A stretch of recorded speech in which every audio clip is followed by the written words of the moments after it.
Greetings and welcome. We are the Ministry of the Real Truth, and we came across this article, which is about 3 days old, a couple of days ago, and we're quite shocked by it, that Israel, or people in Israel, have planned a law to ban preaching of Jesus Christ in Israel, and these are possibly the two culprits here. Is it possible that the Israeli government this year could pass legislation making it illegal for people to share the gospel message in the very land where Jesus was born, raised, preached, died, buried and rose from the dead? Unfortunately, yes. As Palm Sunday and Easter approach, the two most sacred days on the calendar for those who follow Jesus as both God and Messiah, two members of the Knesset, or Knesset, Israel's parliament, introduced a bill last week that could ban any and all efforts to tell people about Jesus. Possibly because there's Jews for Jesus who are going in dressed up as rabbis and trying to convert Jews to Jesus, right? To Christianity.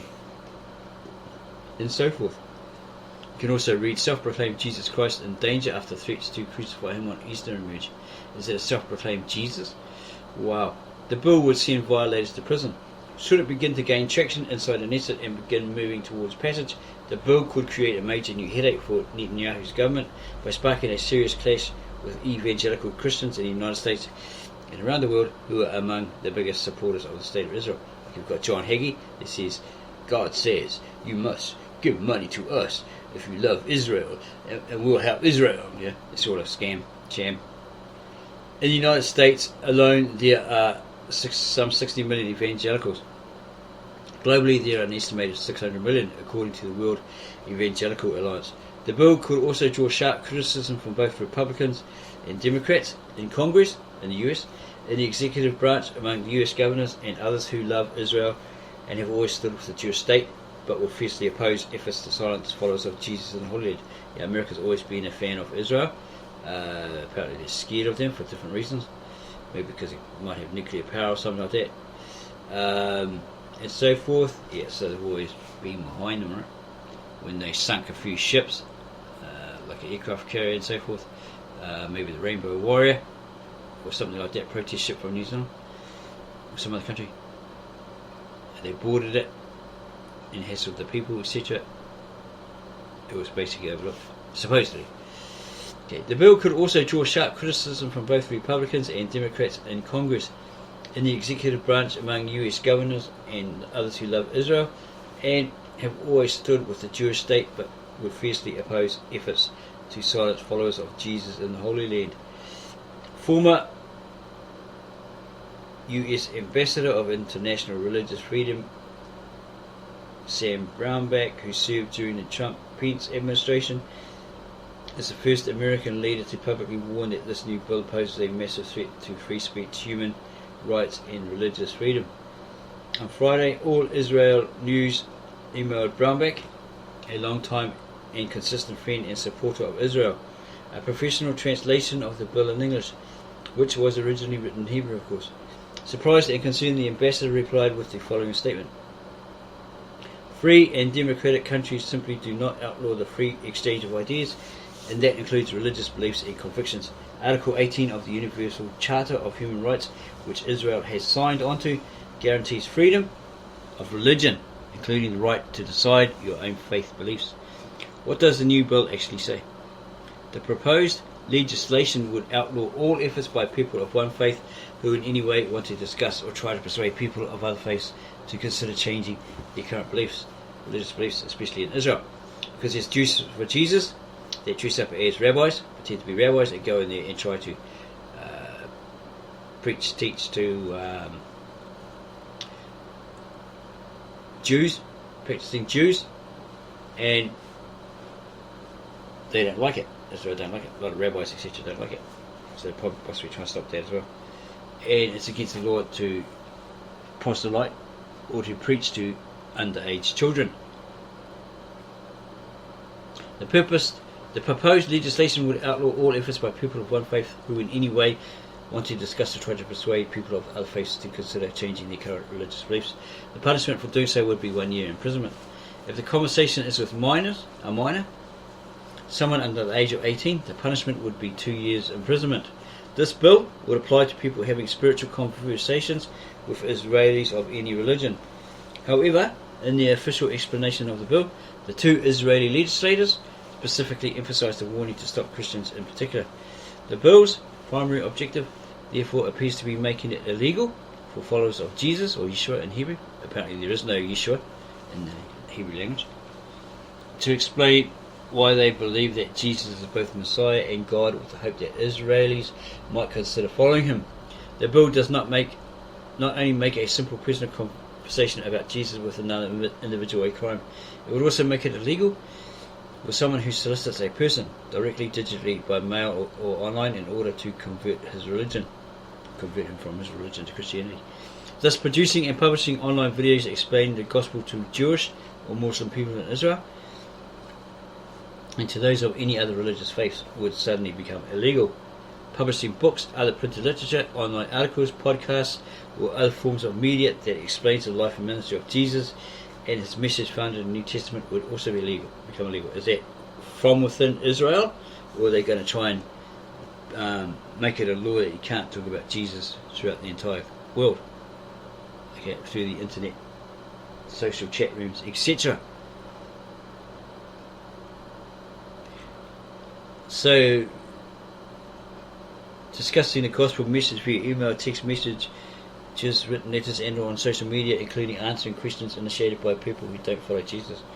So it sounds like they're trying to push not only for it to be a law and illegal in Israel, but globally. Maybe it is already a crime in Israel to try to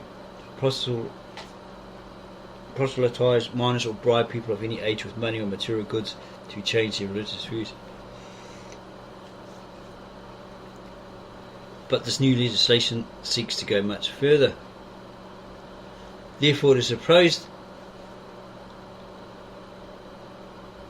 at times these attempts do not involve monetary promises or material gains, and are therefore not illegal according to the current law, the bill notes, but the many negative repercussions, including psychological damages, warrant the intervention of the legislator.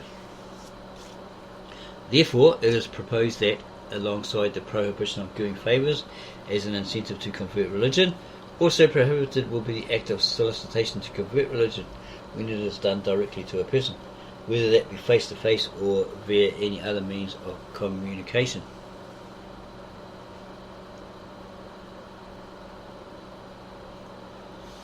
Who wrote this anti-Christian legislation? The authors of this legislation, Moshe Gafni and Yaakov Asher, are Orthodox Jewish members of Knesset. Both are members of the United Torah Judaism, UTJ, a Haredi, highly religious political party holding a total of 7 out of 120 seats in the current Knesset. And both are influential voices and important votes inside the 64-seat governing coalition led by Netanyahu. Gafni is 70 years old. He was first elected to the Knesset in 1988 and has served almost continuously since then. Today he serves as a chairperson of the Knesset's powerful Finance Committee, as well as a member of the Foreign Affairs and Defence Committee and the Joint Committee for the Defence Budget. And here's a photo of him here. Head of the Finance Committee, N.K. Moshe Gafni, leads a Finance Committee meeting at the Knesset January 10, 2023. Asher, aged 57, was first elected to Parliament in 2013. Today he serves as chairperson of the Knesset's International Affairs and Environment Protection Committee. Yaakov Asher, head of the Interior and Environmental Protection Committee, leads a committee meeting at the Knesset March 16, 2023. Let's go ahead. Gafni has a long history of opposing followers of Jesus. He first introduced legislation to impose a legal ban on evangelism in Israel back in 1999, so he's been trying to push it for years. His bill went nowhere, but Gafni has repeatedly reintroduced versions of his legislation ever since. Will Netanyahu, a great friend of evangelicals, allow such anti-Christian legislation to pass? We'll get to that in a minute. To his credit, Netanyahu has never allowed such legislation to advance or be approved in the past, nor has the centre-right Likud party. Why? Because Netanyahu and most, and don't forget he's not religious, supposedly, that's what we read, he's not actually religious, and most, if not all, members of the Likud party have always demonstrated that they are adamant about preserving and protecting the Jewish state as a liberal democracy. They have always believed that even unpopular views must be allowed to be held and voiced in Israel, and that the rights of religious and ethnic minorities must be protected under the rule of law. Netanyahu and Likud have therefore rejected such explicit breaches of freedom of speech, blatant violations of religious freedom, and aggressive assaults on fundamental human rights. What's more, Netanyahu has proven himself as a great friend of evangelical Christians over the past 3 decades.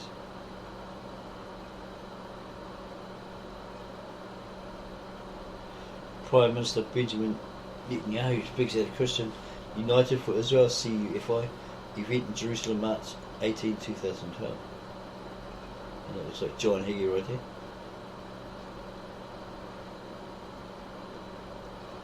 He who said Jesus was not the Messiah, he did not die for my sins, he died for his own sins, and all this sort of crap. And then they banned his book, took his book off the shelf that he just published. Right, yeah, it's John Hagee. As an American evangelist.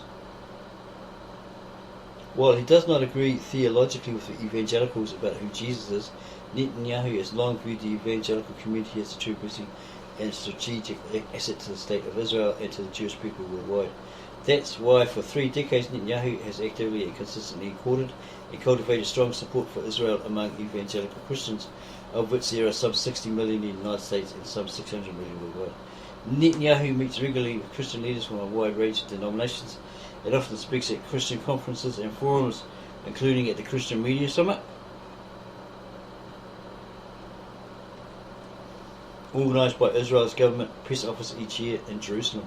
Just last year, this writer brought a delegation of evangelical business and media leaders to meet with Netanyahu at the Knesset.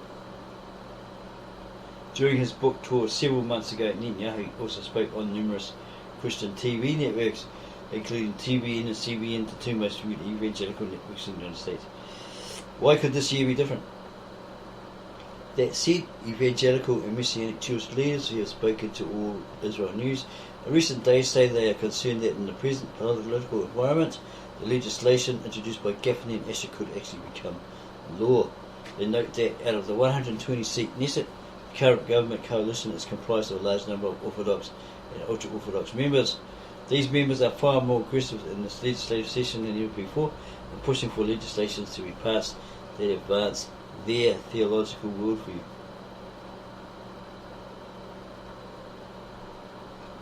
Many believe reforms are in fact needed to improve Israel's flawed legal system, and so forth. Any more information there?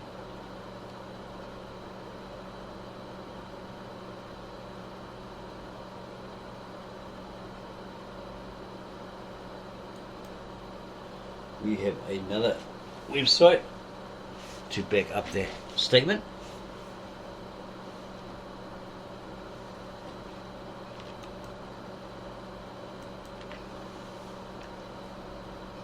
Law proposed to criminalise preaching the Christian gospel in Israel. There is a certain irony in a law being proposed by 2 legislators in Israel's Knesset, especially in light of the very last recorded words of Jesus Christ prior to his ascension, going up right back to the Father. But you shall receive power when the Holy Spirit has come upon you, and you shall be witnesses to me in Jerusalem, and in all Judea and Samaria, and to the end of the earth. Acts 1:8, New King James Version. The city of Jerusalem, and what we know as Israel and Palestine, were once the very centre of the splash, from whose ripple effects Christ's Gospels will someday extend to cover the entire planet. Now, a law is being proposed to criminalise the preaching of that same gospel. The bill was introduced by Knesset's member Moshe Gaffney and Yaakov Asher, who are ultra-Orthodox Jews. The legislation prohibition of solicitation for religious conversion would amend Israel's penal law from 1977 to say the following. A. Someone who solicits a person directly, digitally, by mail or online in order to convert his religion, the punishment 1 year's imprisonment, and if the person was a minor, the punishment 2 years imprisonment. I guess that's within Israel, if you get caught.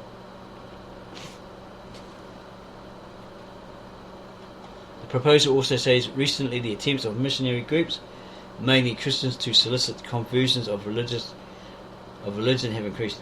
At times these attempts do not involve monetary promises or material gains and are therefore not illegal. We read that on the other article.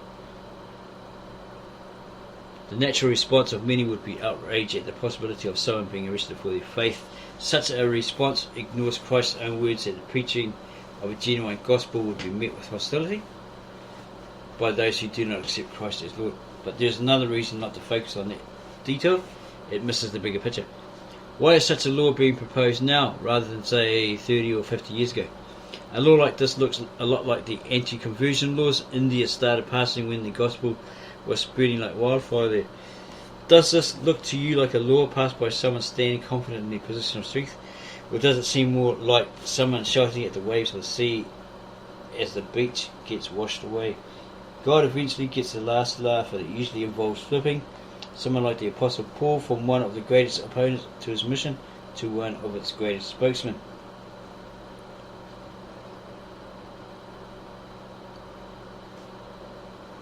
Here's their book there, Psalms of War.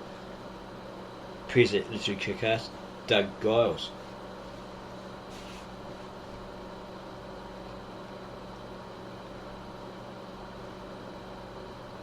And one more. Israeli leader halts bills against Christian proselytizing. That's Netanyahu. Jerusalem. Israeli Prime Minister Benjamin Netanyahu on Wednesday said he would prevent the passage of a proposal by a powerful ally in his governing coalition to punish Christian proselytizing with jail time. The proposal has raised proselytizing with jail time. The proposal had raised an uproar with Evangelical Christians, one of Israel's strongest and most influential supporters in the United States. The bill was introduced in January by a pair of ultra-Orthodox Jewish lawmakers, including Moshe Gafni, who heads the Parliament's Finance Committee. It says soliciting someone to convert their faith should be punishable by 1 year in prison, and solicitation to convert a minor would be punishable with a 2-year sentence. Recently, the attempts of missionary groups, mainly Christians, to solicit conversion of religion has increased. It said the bill was never advanced, but it drew widespread attention in the American evangelical world this week after All Israel News and Evangelical News site reported on it. On Wednesday, Netanyahu announced on Twitter, "We will not advance any laws against the Christian community." Gafni said he had introduced a bill as a procedural matter, as he had done in the past, and there were no plans to advance it.